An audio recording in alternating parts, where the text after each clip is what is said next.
Hi everybody, this is Father Warner D'Souza, and today I'm looking at the text of Luke chapter 14 verses 7 to 11.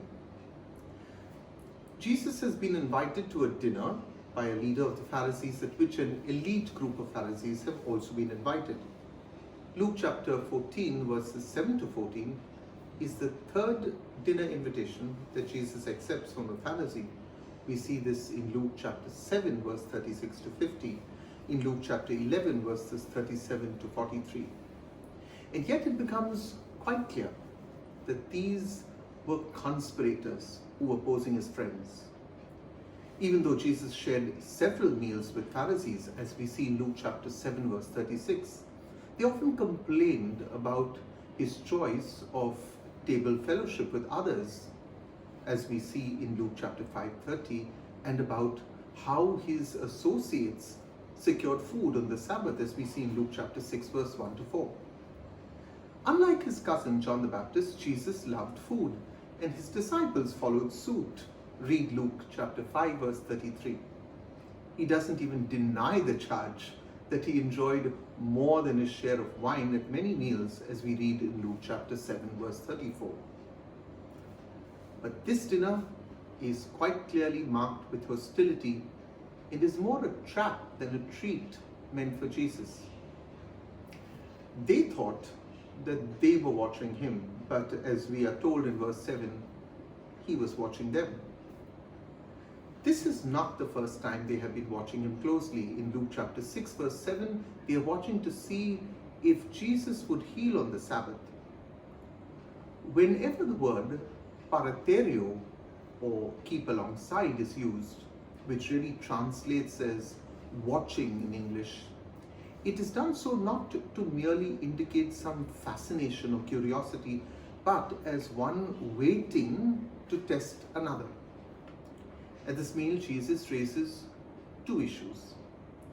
The first issue deals with the humility in the face of the Pharisees' clamor for the seats of honor. At the time of Jesus, people sat in a triclinium, or three sofas that were placed in a U formation. The host sat at the center, and that was the place that Jesus would have been naturally offered. I like to think that Jesus was conscious of his own privilege at that meal. When Jesus advises the guests to take the lowest places, he was not giving them a gimmick that guaranteed promotion, nor was this parable about banquet etiquette.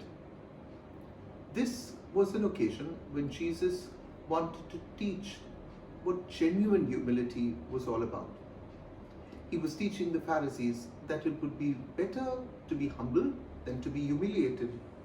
For in our endeavor to get to the hall of fame, we might end up walking into the hall of shame.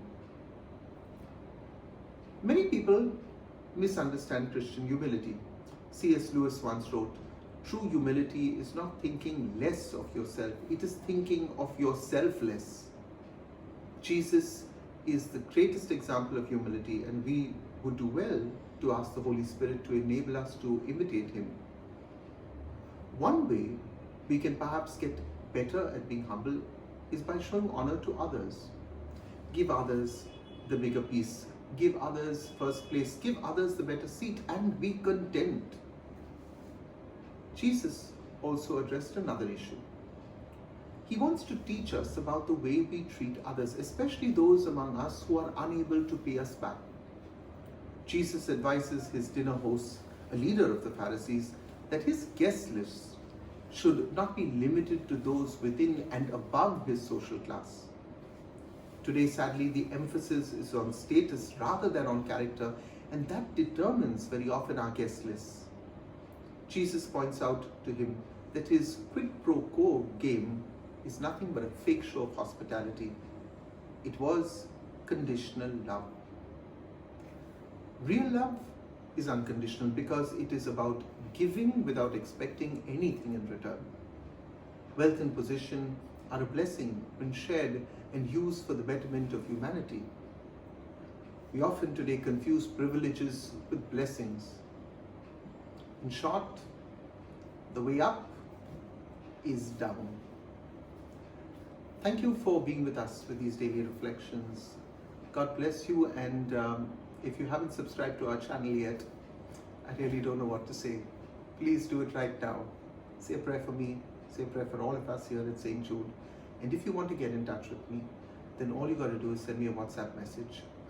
It's an India number, so you need to add +91 and then 9820242151. That's 9820242151.